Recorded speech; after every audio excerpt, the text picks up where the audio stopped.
This lecture is being brought to you in part by the generous gifts of these sponsors. Well, thank you for the kind introduction, and I also wanted to thank Dr. Ken Ford and Dawn Kanegas, as well as the sponsors and organizers of this forum, for the opportunity to present this evening and share some concepts and ideas in terms of how the field of oncology is using the immune system to battle very difficult to treat cancers. And I'll talk some about the work that we are pursuing at the University of Florida in trying to adapt some of these approaches to the treatment of malignant brain tumors. So first, just by way of some disclosures, I do have patented technologies that have been licensed to pharmaceutical companies for development related to immunotherapy. They will not be the focus, really, of this evening's presentation, but is worth mentioning. We also do receive some research funding from industry to pursue some of the approaches for treating brain tumors. And I have some advisory functions with several pharma companies that are involved in immuno-oncology and immunotherapy of cancer. Also, we serve as a co-founder of a biotech company that's based here in Florida that is developing some intellectual property that's related to immunotherapeutic treatment of brain cancers. And I will be discussing both FDA-approved treatments, so treatments that are now become a standard of care for many patients with cancer, but I'll also be talking about some investigational agents that are being explored in clinical trials but have not yet reached FDA-approved status. So brief outline for the topics we'll go through in the next, I'd say 30 to 40 minutes or so, is a broad strokes overview of the field of cancer immunotherapy, some history about how we have gotten to a current state where there's a lot of enthusiasm about the potential for using the immune system to treat refractory cancers. Just by show of hands, how many people here in the audience have either seen commercials or read articles in the last 3, 4, 5 years about new cancer immunotherapy treatments for so almost everybody. I remember a little while ago I was at a meeting and I talked to a medical student who asked me when did I get interested in the field of cancer immunotherapy, and I told her I did my PhD work in cancer immunology back in 1995, and she said, "Wow, you've been involved since the very beginning."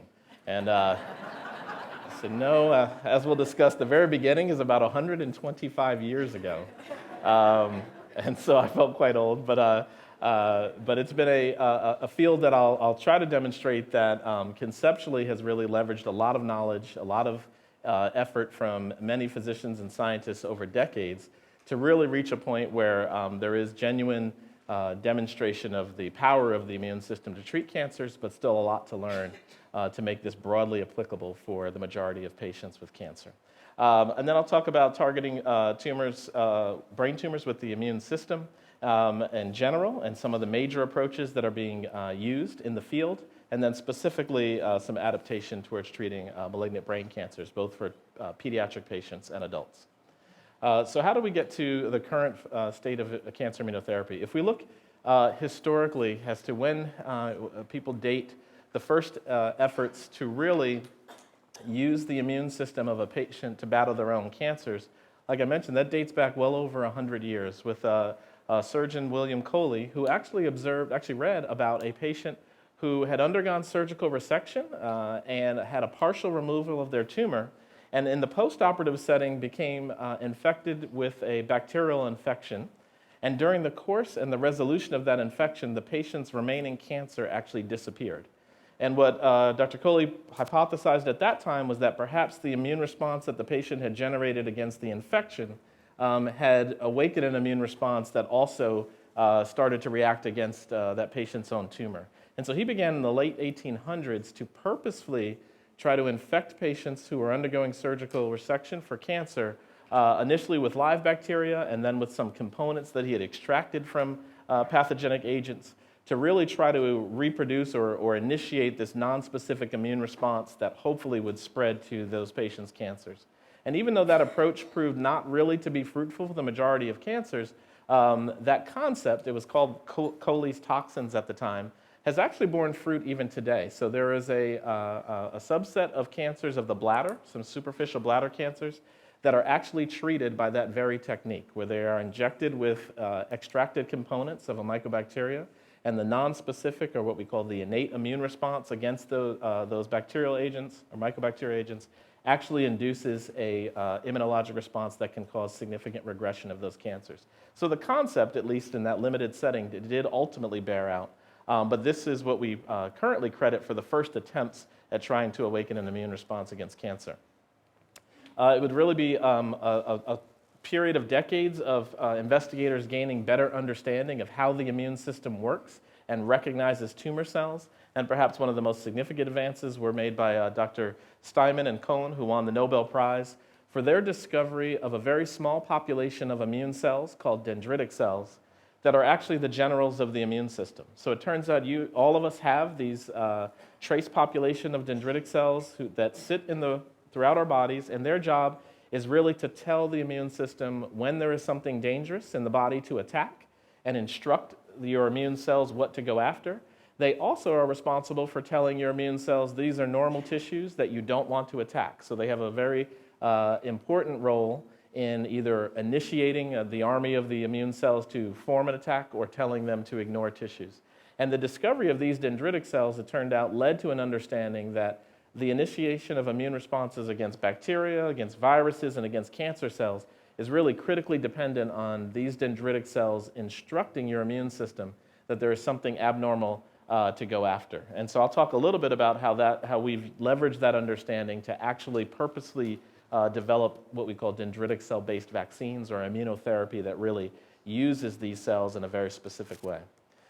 It would be another several decades, almost 40 years, before the first FDA-approved treatment that used an immunologic approach became realized in the United States. And this was for the treatment of treatment-resistant prostate cancer, and actually used a form of dendritic cell vaccines. And so in this is a New England Journal of Medicine, just a snapshot of the article in 2010, but essentially the way this treatment works is that a patient's immune cells are harvested from the peripheral blood. This population of dendritic cells is isolated from the remaining cells, enriched, and then exposed to a protein that is expressed in prostate cancer cells. And what these dendritic cells do is they take up antigens or proteins, and they process them in a way that now the T cells of your immune system can recognize what to attack. And then they return these cells back to those patients with an intravenous injection, and now these cells are able to instruct the immune system of that patient what to attack. And so this was the first example of what we would call a cancer vaccine. It's not a therapeutic vaccine to prevent cancer, in this case, not a prophylactic vaccine to prevent cancer, but is in fact a therapeutic vaccine that is treating patients with cancer, but really was leveraged from that understanding that these dendritic cells were critically important for initiating those immune responses. After 2010, so really this has only been over the last 9 years, less than a decade, we really have seen a rapid expansion and explosion in the field of using immunology and in the immune system to treat cancer. So this is a slide that demonstrates how that vaccine worked, and there's a couple of important lessons from that. A patient actually with this advanced resistant prostate cancer, would undergo a large volume collection of blood. Those dendritic cells are purified, exposed to this protein called prostatic acetic phosphatase. It's highly expressed in many prostate cancer cells, and also fed a cytokine called GM-CSF. This really just activates those dendritic cells, and then those cells are shipped back and infused into the patient. And you can see this all occurs over a period of about 3 to 4 days, and patients get 3 cycles of this type of treatment. And this is a rather complex, personalized therapy, and is a type of therapy called cellular therapy, and I'll talk a little bit more about that later in the talk. But it was really a benchmark breakthrough in the field that you could use a patient's immune system to effectively attack their tumors. Since that time, we've really have seen an expansion of immunologic approaches to treating advanced cancers. The most significant advances have been made for patients with metastatic melanoma, which is a very aggressive skin cancer. If it's caught early and detected early, it can be effectively treated with surgical removal. But if these tumors spread or become metastatic and end up invading other organs of the body, characteristically, these have been completely resistant cancers that have been very difficult to develop any effective treatments for. And in 2011, the approval of a new therapy called, It took me years to even figure out how to pronounce ipilimumab correctly, so I won't expect anyone to say that. We call it IPI. Is a drug that actually attacks or blocks really a negative regulatory signal in your immune system. So if you think about what your immune system has to do, it has to recognize foreign agents and attack them and remove them very quickly. But it also has to not react against your own tissues, or we can get autoimmune disease or very pathologic inflammation. And so we have signals, and one of the understandings that the field has gained is that there are signals that turn on the immune system, but there are also very potent signals that shut immune responses off, and both are really important.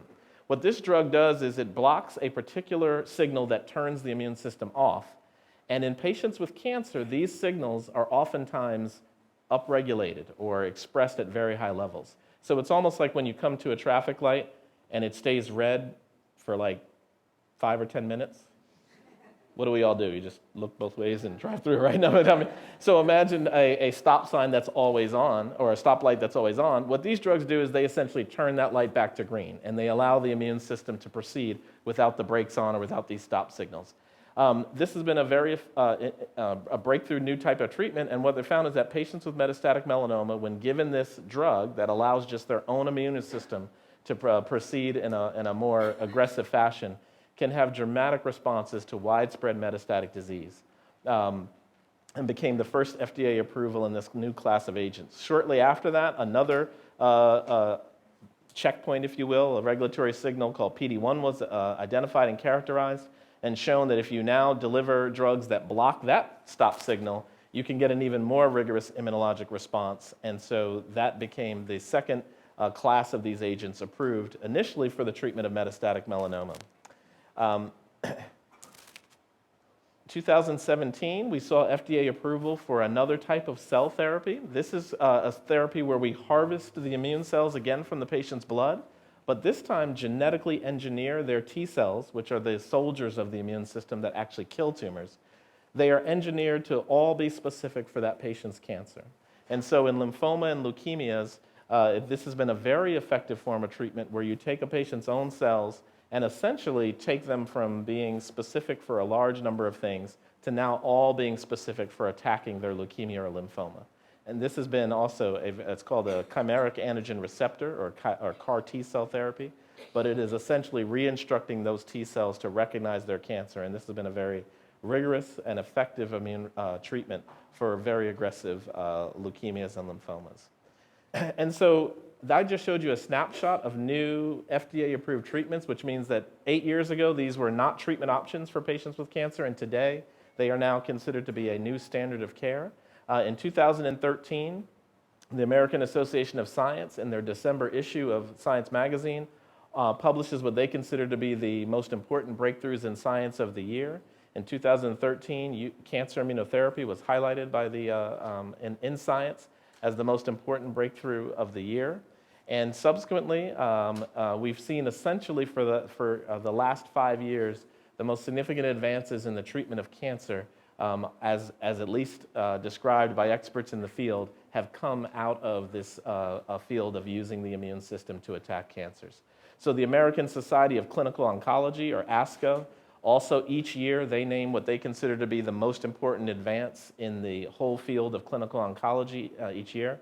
In 2016, 2017, and 2018, they have highlighted advances in cancer immunotherapy as being the most significant advances. So this has really been a revolution in terms of treatment options and new approvals for the treatment of cancer. I just saw in an email box about 20 minutes ago, there was a new FDA approval today for cancer immunotherapy treatments for lung cancer. So this is something that is really taking the field quite by storm. But what I'm going to try to do by the time we're done is hopefully give you an appreciation of, how is this working in a general sense, and what are some of the limitations and really things that we still need to learn to make this applicable for the majority of patients.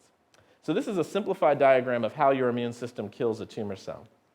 So you have tumor cells, which are essentially normal cells that have gone haywire and have stopped behaving the way they're supposed to. In the process of starting to grow, divide, and invade other tissues, these tumor cells also acquire mutations. So they end up, because they're replicating in an unregulated fashion, they end up making errors. And that can lead to altered proteins that are expressed in these tumors. And these altered proteins can be recognized potentially by the immune system as something abnormal. So for a tumor cell to be killed, you have to have something called a killer T cell, which is a white blood cell that we all have in our circulation. And these cells are really good at detecting abnormal proteins, we call them antigens, through a very specific receptor interaction. And so you can think of this as almost like a lock and key. There has to be a T cell with the right receptor that recognizes this antigen abnormal protein on the surface, or a portion of the protein on the surface. And if there is a fit, this T cell, this killer T cell, will actually secrete molecules called perforins, and these actually punch holes in the surface of the cell. And then they will inject these enzymes called granzymes through those holes, and these literally digest the cell from the inside out. And so that will lead to cell death and the destruction of that cell in a very specific manner. And now this T cell is free to go on and look for another tumor cell or virally infected cell that has that antigen. And so this is a picture of actually 3 T cells attacking a tumor cell. What you're looking at in the center is a malignant immune type of cancer called myeloma, very aggressive and resistant cancer.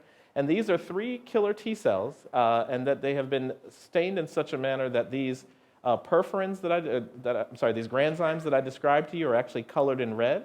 And you can almost see this T cell is starting to probe the surface of this tumor cell. This one has already probed the surface and found that it recognizes something as abnormal. And you can see it's lining up these granzymes and to inject it into the tumor cell and will kill it. And one of the real powerful things about this is if this happens effectively, you could envision you can kill a single tumor cell, and sitting right here could be a normal cell next to it that would be completely unharmed. So the specificity of the immune system is one of the unique things that we hope to harness to combat cancers. Because when you think about standard treatments like chemotherapy or radiation, they really are just killing dividing cells. And so they kill tumor cells, but we obviously have a lot of normal cells that are dividing. And so the toxicities that are associated with chemotherapy and radiation can potentially be bypassed if we can generate a much more specific interaction and killing mechanism. So how do we target, what are the approaches that people are using to then target tumors? So I'm going to show you the steps that are required for an effective immune response against cancer, and then how we are trying to make these steps occur very, very effectively. So the first step in initiating an immune response, I mentioned these dendritic cells. These are cells that sit around in your body looking for something abnormal, and if they find it, they migrate to the lymph nodes to tell the T cells there's something out there that you need to go kill. And so we need to have tumor cells that die and release some of their proteins, and some of those proteins get picked up by the dendritic cells. If they can sense that this is coming from an abnormal process, they will migrate to the lymph nodes where your immune T cells are, and actually sit there talking to each T cell that comes by until it finds a T cell that recognizes those proteins. And once it finds that T cell, it will then tell those T cells, there's something abnormal in the periphery that I found. You need to replicate, divide into large numbers, go back out, find those cells, and destroy them. And so when you get an infection, this works very well. If any of you have ever had strep throat or viral pharyngitis, you get sore lymph nodes, they get swollen. That's this whole process of them talking to the T cells in your lymph nodes. There are other cells involved as well. Those cells are multiplying. That's why you get some swollen and maybe sometimes slightly painful lymph nodes. And then they leave after about 4 or 5 days of this whole interaction, and they'll go back out and find those cells and kill them. And then that can lead to the release of more proteins, the more dendritic cells that sense something's wrong, and this becomes what's called the cancer immunity cycle. So obviously in a patient that has developed cancer, this process is not working properly.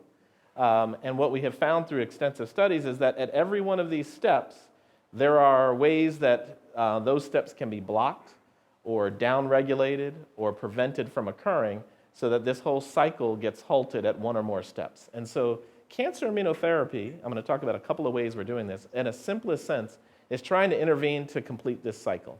And a vaccine might intervene at this step. I'll talk to you about adoptive T cells, where we try to infuse the T cells at this step. The drugs that block some of these negative signals that occur in the tumor occur at this step. But all of these approaches are just trying to make this cycle work in a very efficient fashion.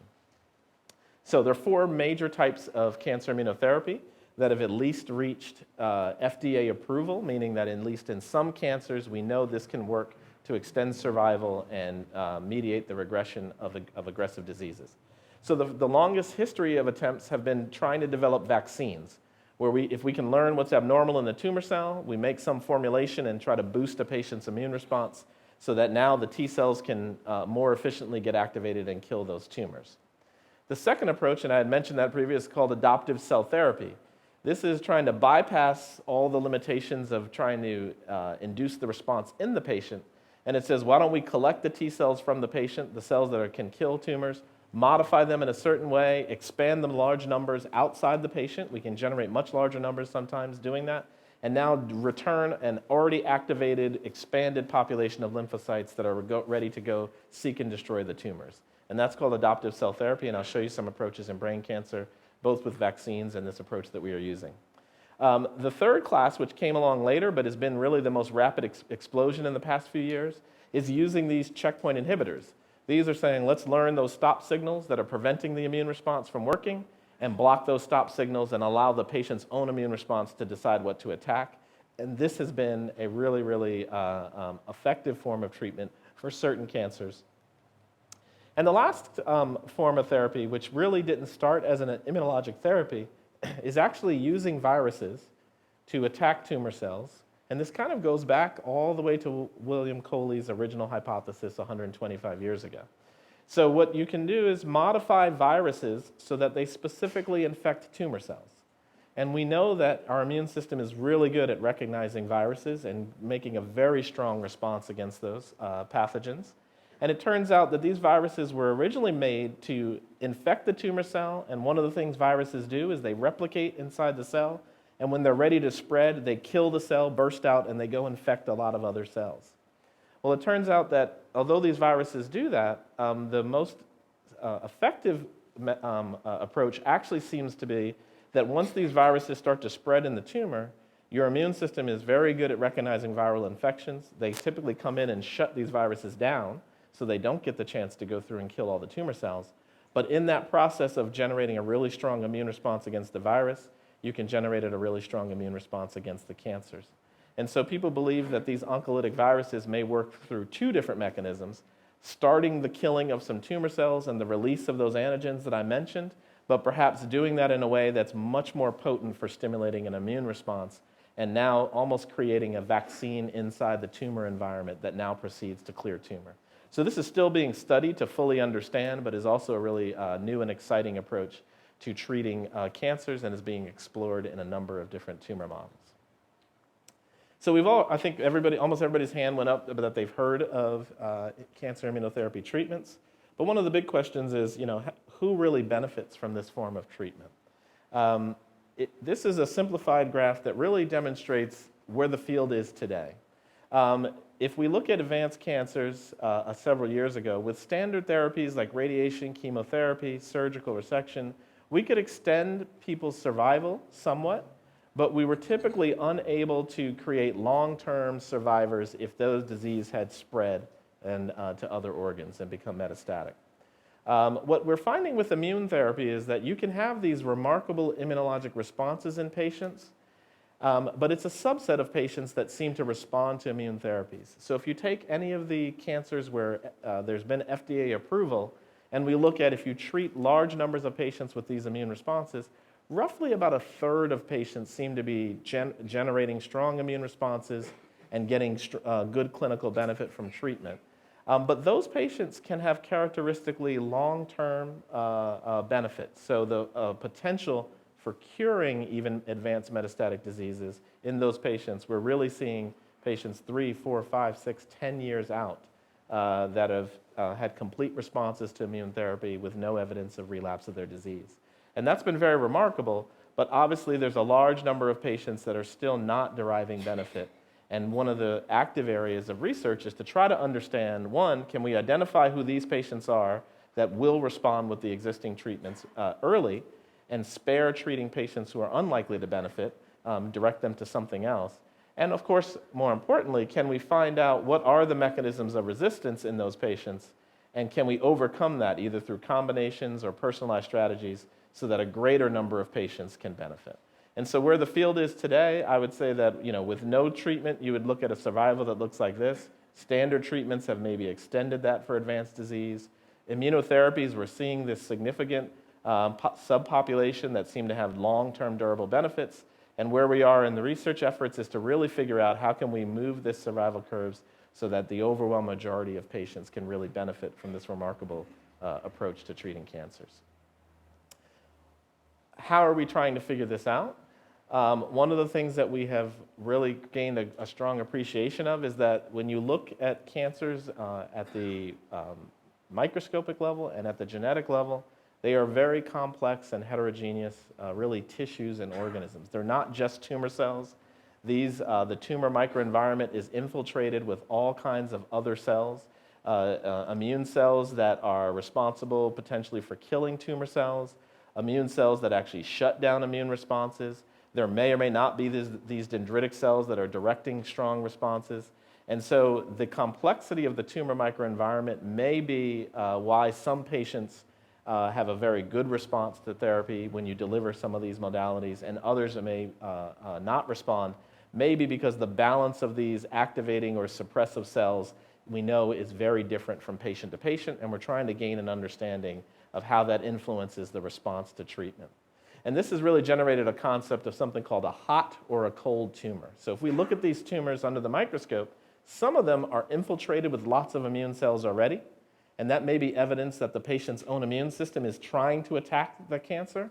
And it looks like, generally speaking, if you now deliver an immune therapy to those patients, they have a much higher frequency or tendency to respond. And that might make sense because the immune system has already found something to go after, and if you can give it a boost or give it something that accelerates that, you can get better responses. In other cases, these look very cold, the absence of any evidence of an immune response at baseline, and some of those patients look like they are more resistant to then these therapies trying to boost the immune system. And so there are characteristics that we look at, and I won't go into detail, but this is something where when a patient's tumor is being examined by a pathologist, we are starting to collect, what is the evidence that there might be an immune reaction? What is the evidence that some of these regulatory signals are already turned on, and if we block them, that might accelerate the immune response? And if we see an absence of any of these characteristics, or there are not a large number of abnormal proteins for the immune system to go after, not many mutations, then maybe these tumors are not going to be great candidates for immune therapy, or we have to come up with some better way of starting that immune response before we're going to see treatment effects. So how are we trying to adapt then to treating brain tumors? So one of the challenges for treating brain cancers is the same challenges that I described in terms of which patients are likely to respond or not are present, but we also have the anatomical challenge of the brain is a really sensitive organ. We have a lot of mechanisms for protecting the brain, including your skull. So if any of you have kids, I have young children, they fall down and bump their head all the time, and you're a little worried about that, but we've got great protection from physical injury. But we also have something called a blood-brain barrier, which is actually a physiologic barrier that really restricts the number of things that can get from the circulation into the brain. And this is, again, to protect the brain from toxicity, but it also makes the delivery of many of these drugs very difficult. And there's also some concern of whether the immune cells can get as readily access the brain as easily as it can tumors in the periphery. And so these are some of the challenges we face. And then a third level of complexity is you can't tolerate a large degree of inflammation in the brain. So inflammation and immune responses can often be associated with swelling. We don't have a lot of space in the brain to tolerate that type of reaction. So we have to be very careful about trying to induce strong immune responses that are effective, but not so rigorous that they create toxicity that's not tolerable by patients with brain cancer.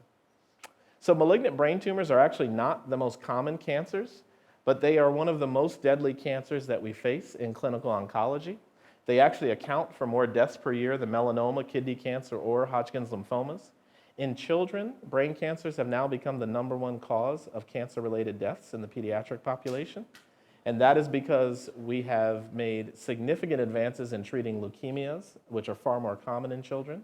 But unfortunately, we really haven't made great strides yet in treating malignant aggressive brain cancers. And so this has now become, in many age groups, the leading cancer in terms of mortality. I'll talk to you about a tumor, a very aggressive tumor type in adults called glioblastoma. Many of you may have heard that term, or GBM as it's called. This is the cancer that Senator Kennedy, as well as John McCain, passed from. It is unfortunately the most common malignant brain tumor in adults. There's anywhere from 12 to 15,000 cases per year in the United States. And unfortunately, most of those end up in mortality within 2 years of diagnosis. The standard treatment for brain cancer includes aggressive surgery to try to remove as much of the tumor as possible, then radiation to try to deliver radiation doses to remaining tumor cells, and then followed by 6 months to a year of additional chemotherapy. And despite those very aggressive treatments and even the addition of a new treatment called tumor treating fields, the average survival for these patients is only about 15 to 18 months from diagnosis. If you look at long-term survival, it's less than 10% of patients with this diagnosis we see alive at 10 years. So it's a really difficult and challenging tumor, and this is just what these cancers look like on an MRI. You can see that they're obviously very invasive and very aggressive. So we now know, though, that the immune system actually does have access to the brain. Recently, we've discovered new connections between the peripheral immune system and the central nervous system. We know that activated immune cells can actually cross the blood-brain barrier. So even though you don't have many immune cells in your brain at rest, if the T cells become activated, when they start searching the body to look for something to kill, they can cross the blood-brain barrier and patrol the parenchyma of your brain, the tissues of the brain. And also the blood-brain barrier within tumors is often disrupted because the tumors are essentially growing faster than the normal physiology can stay up with. And so you can also have increased access in the areas of tumor growth to immune cells and immune molecules. And so the potential to use immunotherapy for treating the brain has certainly been appreciated. At the University of Florida, we've used a platform that, again, goes back to those dendritic cells, the generals of the immune system that turn everything on. And we actually have been focusing on developing personalized vaccines for patients with brain cancer. And so we harvest these dendritic cells from patients with glioblastoma, and then we actually load the dendritic cells with an antigen that is expressed in their own tumor. In this case, we genetically modify these dendritic cells so that they are expressing a tumor antigen from their glioblastoma. And then we give those dendritic cells back to patients. They migrate to the lymph nodes and ideally activate T cells against that protein that then seek out and go destroy the brain tumor. And so we started a clinical trial a number of years ago. This is back when I was at Duke, actually, where patients would undergo surgery. And before they started additional treatment, we would collect the blood to make these dendritic cells. And they would go on and receive their standard treatments, about 6 weeks of radiation, followed by chemotherapy. And while they're receiving that, we would make these dendritic cells and modify them so that they were expressing antigens in their tumor. And after they completed that, we delivered these dendritic cell vaccines as a boost with their normal cycles of chemotherapy. In our initial trial, we actually were interested in seeing if we could affect these dendritic cells and make them more potent. And so half the patients that got these dendritic cells also got a tetanus. Any of you ever gotten a tetanus booster shot? So we gave them a tetanus booster shot at the same time as their dendritic cell vaccine. And the thought was that the strong response against the tetanus might help boost the response against the cancer vaccine. We didn't know if that would be true, but we actually tested that by following those dendritic cells and seeing how efficiently they migrated to the lymph nodes in those patients. So I'll show you a little more of that data. They continued with those monthly vaccines with chemotherapy. And then they're monitored in the clinic, and we image them by MRIs, which is basically standard of care. So this is the publication a couple of years ago in the Journal of Nature that showed the results of these trials. And what you're looking at here are two survival curves. This is the patients that received standard treatment and with the dendritic cell vaccines alone, or the dendritic cell vaccines that were combined with tetanus. You can see that the average survival in the ones that received the vaccine alone was right at about 18 months. Which was only slightly longer than standard of care.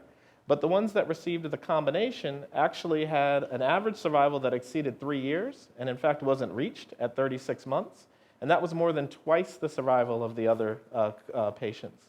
And so this was somewhat a surprise. We did not expect it to be that impactful in terms of the combination, but really suggested to us that if you could induce this combination strong response, you might really have an effective opportunity for generating immunity against glioblastoma.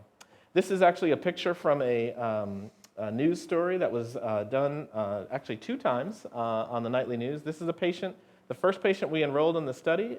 This was a study, a news feature done on her 2 years into the vaccine study. She was diagnosed with glioblastoma, was told at the time she had about 3 to 6 months to live, and she was 2 years into the treatment with no evidence of disease recurrence.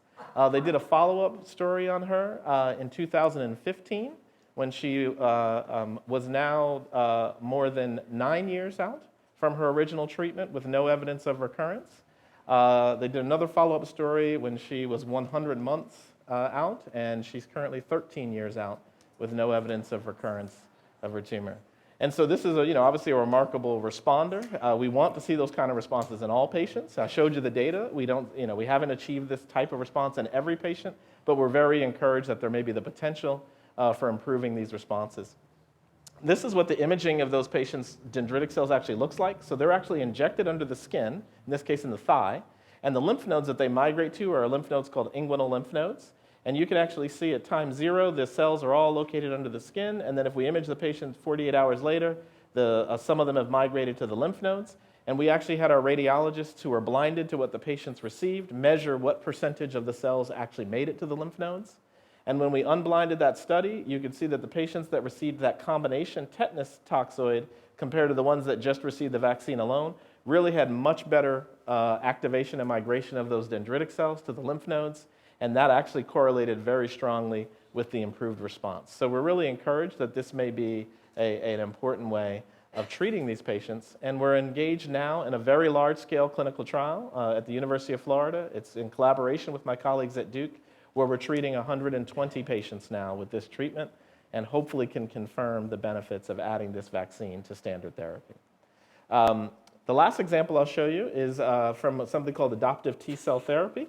And this is, again, where instead of trying to boost the immune response with a vaccine and generate the T-cells that can attack the tumor, we collect the T-cells from the patient, activate them already against their tumor cells, grow them to really large numbers, and then give them back to the patient, hoping that that will be a more effective way of targeting their tumors. There's 3 basic approaches in the field that people have been using for this type of therapy. One of them is called TILs, or tumor-infiltrating lymphocyte therapies. I mentioned to you that some patients have cancers where there's already evidence that their immune cells have infiltrated the tumor and are attacking them. And a surgeon at the National Cancer Institute named Steven Rosenberg said, well, if these T cells are potentially already attacking the tumor, why don't we harvest them from the tumor, grow them up to really large numbers, and just give them back to the patients in a much more effective fashion? And that has actually been a very effective form of treatment for metastatic melanoma and is being pursued in other cancers. The second one is the one I mentioned called CAR T-cell therapy.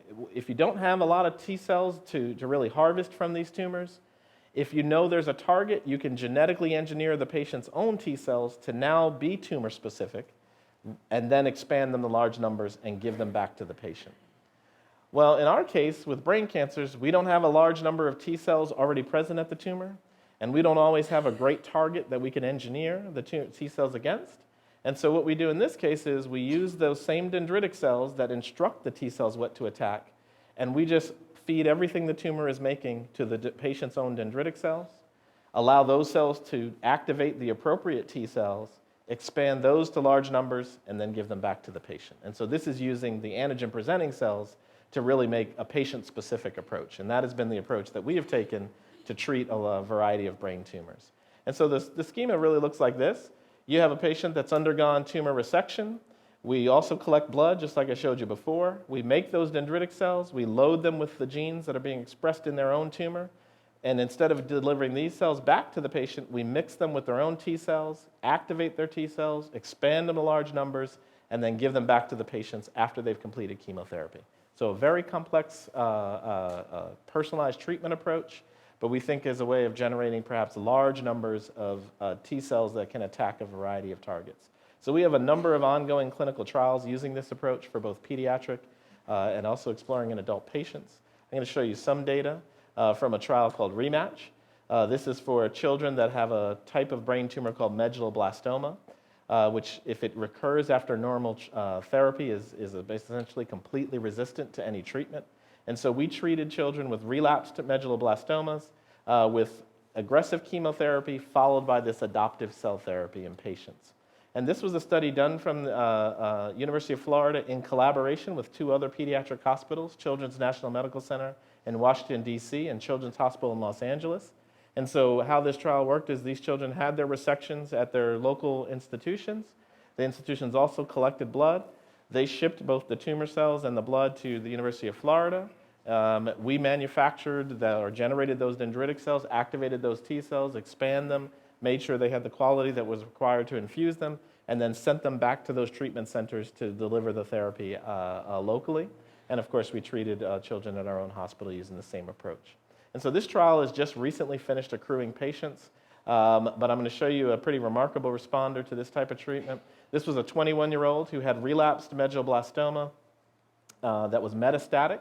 So all of these areas of white that you see are essentially tumor cells that are coating all the surfaces of the brain and invading this patient's brain. In addition, the tumor had spread outside the brain to his thoracic cavity, his spinal cord, and it infiltrated his bone marrow. So this was the most aggressive case I have certainly seen of recurrent medulloblastoma. He received chemotherapy while we were preparing the cells, and these tumors progressed through the chemotherapy. His spinal cord lesions became so painful that he was wheelchair bound when he came back to us for treatment. He got an infusion of his immune cells, and this is his MRI scan 2 months after treatment, and he ended up having a complete response to treatment. No evidence of any tumor cells in the brain. His spinal cord, he went out of the wheelchair back to work. Was a remarkable clinical and what we call radiographic response to treatment. This is just another MRI section of that same patient, again, seeing all of these areas of invasive tumor cells before therapy, and this is his MRI scan afterwards. I could show you the spinal cord scans, et cetera. Basically, everywhere where there was evidence of extensive disease, he had a really remarkable response. And so we were obviously highly encouraged by this. Now, I will tell you that unlike the patient I showed you previously, who's 13 years out with no evidence of relapse, unfortunately, this was a case where we had a dramatic response, but it was not durable for very long term. And so about 6 months after his treatment, he started to complain of headaches, and unfortunately, MRI had shown that it had recurred in the brain. He still didn't have disease anywhere else.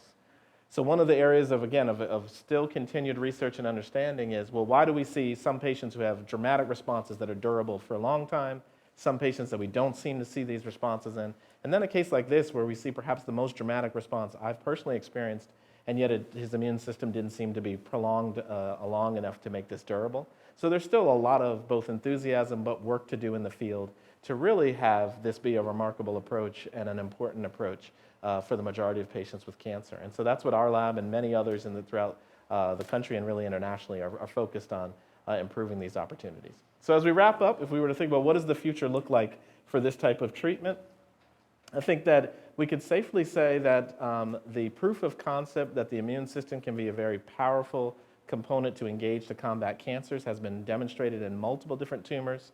And in early phase studies in brain cancer, we certainly have evidence that this can be delivered safely to patients and with the capability of having remarkable clinical responses. But I think that to really have effective treatments in the majority of patients, we're going to need to better understand at the personal level what type of therapy is the right therapy to deliver to those patients, perhaps what type of combinations are going to be more effective for certain patients, and how can we better predict early on what the responses are likely to be and initiate new therapies or direct them to the best therapies. So there's still a lot of discovery research to be done, but I think a lot of encouragement and optimism that over the next 5 to 10 years, we're really going to see immunotherapies not just become standard of care for many cancers, but we're already starting to see them to become the preferred first-line treatment for some of these cancers. And so that's a real remarkable development over the last decade or so. The other thing that we're working on very aggressively is better prediction models. So we're using machine-based learning and what some people call artificial intelligence to analyze the genetic information in these cancers and actually better predict what the immune response is likely to respond against at the individual patient level. And so how this looks is we would take a patient's tumor, it would be resected, we isolate the DNA and the RNA, we actually sequence all the DNA and the RNA and funnel it through a very complex algorithm that's processed by this supercomputer called Hypergator This takes about, even with the supercomputing power, to process all the data, about 3 days for a single patient to then spit out a list of here are the candidate antigens that are most likely for that patient to respond against. And so we can now develop a very personalized vaccine at the individual level to go after what we think are the right targets. And so this is something we plan on testing in our next generation of trials, hopefully be initiated in the coming year. So in summary, I think cancer immunotherapy is really a paradigm-shifting approach to treating cancer. It's feasible. There are some side effects. I didn't talk a lot about that, but perhaps in a question and answering session we can discuss that. But it's certainly tolerable and shows promise in the treatment of even malignant brain tumors. I think future efforts on overcoming mechanisms of resistance and evaluating how to combine some of these approaches to have more effective and durable responses is where the future of the field is headed. But I think this is a modality that's here to stay, and I think will become more and more important for the standard treatment of cancer. So in acknowledgement, I certainly want to first acknowledge patients and their families who participate in these clinical studies. They are subjecting themselves to new and experimental treatments, really with the hope that it's probably going to benefit people in the future, obviously with the hope that they may benefit as well. Our funding agencies that support this work, the people at the Brain Tumor Immunotherapy Program at the University of Florida, and our large number of collaborators at other institutions. So thank you so much for your attention.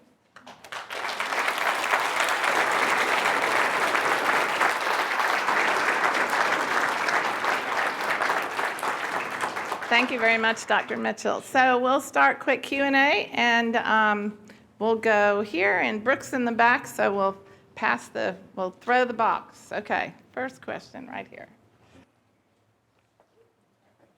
The gentleman that had such a successful response, and then he had a recurrent a couple of months later, did you retreat him and successfully? Yeah, so two things. And so one of the unfortunate things about this treatment modality was that it does take quite a bit of time to generate the adoptive T-cell therapy approaches. And so this patient chose to remain locally and receive follow-up care. He was actually traveled from out of state to be treated at the University of Florida. And so he was treated by his local oncologist with different combinations of treatments. The ability to go back in and retreat patients is something that we are exploring. But in patients with brain cancer, for instance, for our approach, that would require another invasive surgery to retrieve the tumors. And so oftentimes that's not always feasible. But it's actually an area we're actively trying to explore. If we could better understand what the immune system is responding against and test whether the relapsed tumor is now changed in a significant way, then you could imagine that would tell you the immune system worked on treating the cancer, but now there are new targets, and if we could identify those new targets, we could come back then with this second-line therapy, and that is a major area of emphasis, but unfortunately wasn't readily able to be deployed for that patient. It's a great question. Thank you. Two questions. The first, I believe you mentioned in the immunity cycle, there was the requirement of the death of the cancer cell for the dendritic cells to be activated. Right. Is that a requirement in your therapeutic model? And then secondly, from the blood-brain barrier standpoint, have you considered in your therapies such agents as cyclodextrins to open up the blood-brain barrier. Expand the blood-brain barrier? Sure. Great questions. And so that first part in terms of the requirement for cell death, the reason there's a requirement, what these dendritic cells really do is they capture portions of the cells or proteins that are released from the cell and process them. They're not really capable of or very efficiently engulfing entire cells. So there has to be some release of those antigens, either from a virally infected cell or the tumor cells. One of the reasons we think that the vaccine strategies may be more effective is because when we take the dendritic cells out, we're able to directly and efficiently load the cells with those antigens outside the patient's body. So we think that, as you can imagine, there's going to be a high degree of variability of how much cell death is going on inside the patient. So by bypassing that requirement and directly loading the dendritic cells with those tumor antigens, in our case, we actually do it by expressing the antigen in the form of genetic modification. So these cells are very efficiently loaded, and then we deliver them back. We think that's one of the ways of overcoming that limitation. So The second question about opening up the blood-brain barrier, really important question, and is an active area of research, not just in our center, but in many areas, where we're exploring a couple of different options. One is different ways of delivering the cells. So at least with brain cancer, very often we know where the tumor is. It doesn't a lot of times spread to other areas. It's invasive in the brain, but we can potentially infuse these cells, into the cerebral spinal fluid, into the ventricles of the brain, or even directly into the tumor tissue and tumor bed itself. So there are a number of places that are exploring local delivery versus intravenous. And then the opportunity to potentially open up the blood-brain barrier. One of the investigators in our lab, not in our lab, at our center, has shown you can use a treatment that both kills tumor cells. It's called a laser ablation therapy. But in the process of killing the tumor cells, heats up the tissue, and that actually leads to a transient opening of the blood-brain barrier. Lasts for several weeks, but you can potentially deliver enhanced agents. So we're actually exploring that approach to try to both kill some tumor cells, cause some antigen release, also open up the blood-brain barrier, and then combine that with immune therapy. And it's early stages, but it looks like that could potentially be a very promising approach. So, great question.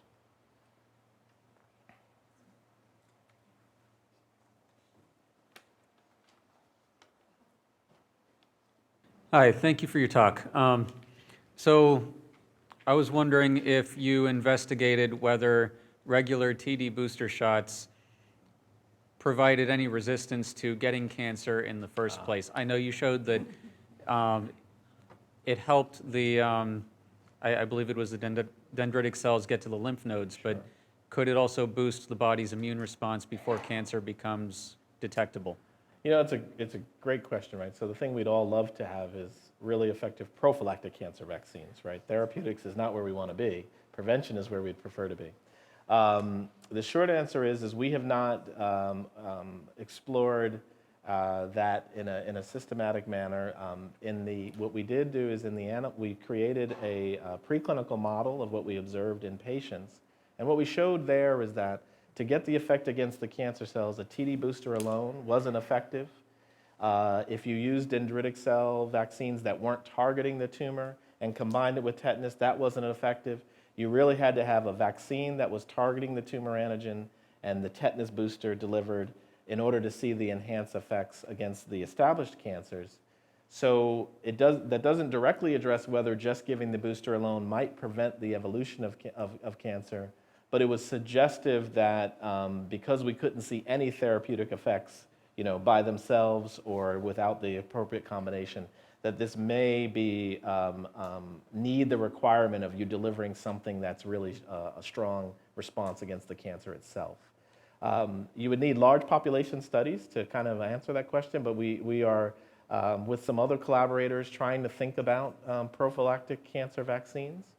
For instance, if you know what mutations are characteristic, and particularly in common cancers, you could envision trying to boost immunity, at least against those really tumor-specific mutations, and perhaps prevent the evolution of cancer. And then we know, for instance, like the HPV vaccine or hepatitis vaccines, when you have virally induced cancers, then vaccines that prevent those viral infections are very effective at preventing the development of those cancers. So the proof of concept, at least in that case, is there. We just don't have a lot of really great targets yet to try to use that approach for other tumors.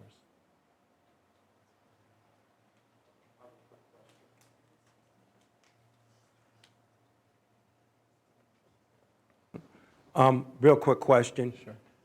Probably 3 or 4 years ago, on a program like 60 Minutes, I could have the wrong program, they showed an approach. There was quite a few patients that had inoperable malignant brain tumors, and they injected the tumor with polio. Yep. Not the Salk vaccine, but polio itself. Polio, yes. And in the very beginning, a couple patients passed away because of the dosage level. And then when they finally could regulate that, it became very effective. Can you talk about that a little bit? Absolutely. Thank you. So this was, I could talk about, so the investigator who developed that was at Duke University, a good friend and colleague of mine. Actually, we shared offices next door to each other for many, many years. Dr. Gromeyer's name is, and I used to somewhat tease him and say, one of the great medical accomplishments has been able to try to eradicate polio, and I jokingly said, you're bringing it back. But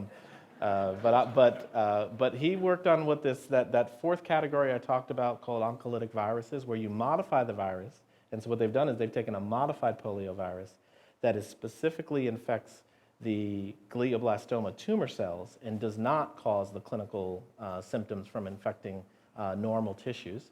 And the hope there was that the virus would do exactly what I described there, is potentially kill tumor cells as it's rapidly dividing and spreading. And they do believe that a very important component of the response may be the potent immune response that's also awakened, potentially awakened when you use that. So it is an example of that oncolytic virus category. The clinical trial, the data from that trial was published not too long ago, and it showed somewhat similar to what I showed you in those overall curves, what appears to be a population that has durable benefits from that treatment, a subset of those patients.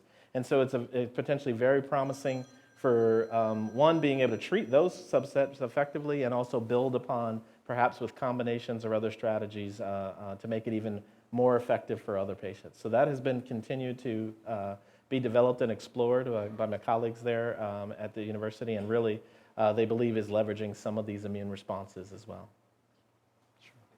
We've got time for one more question. This is a very simplistic question, but will we ever win this war? Will we ever win the war against cancer? Wow, that's a great question. I'm an optimist in this field, and I think that if we were to look at perhaps one specific example, a few decades ago, if you had a child who was diagnosed with leukemia, they had about a 95% chance of succumbing to that disease. Today, that same diagnosis has about a 95% chance of being cured. So in specific examples, we're not at 100%, and so if winning the war is every single patient, I think it's going to take quite some time. But we definitely have examples of what we call perhaps incurable or almost universally fatal malignancies that over a prolonged period of time with systematic investigation and study, we now have at least advanced to a much higher probability of cure. So I think the roadmap for being able to believe that we can achieve those kinds of outcomes in cancers is already proven. It's not theoretical. But I think it's going to be decades of work before we may be able to believe that we can start to say the majority of cancers we have curative options for, or at least for the majority of patients we can have really significant prolongation of, and quality of life. So yes, I believe that it's a winnable war, but I think the hopes are is that we'll continue to make contributions that others can build upon to where it's the story for most patients. Big round of applause for Dr. Duane Mitchell. Thank you all very much for coming. You have a wonderful night, all right? Drive safe.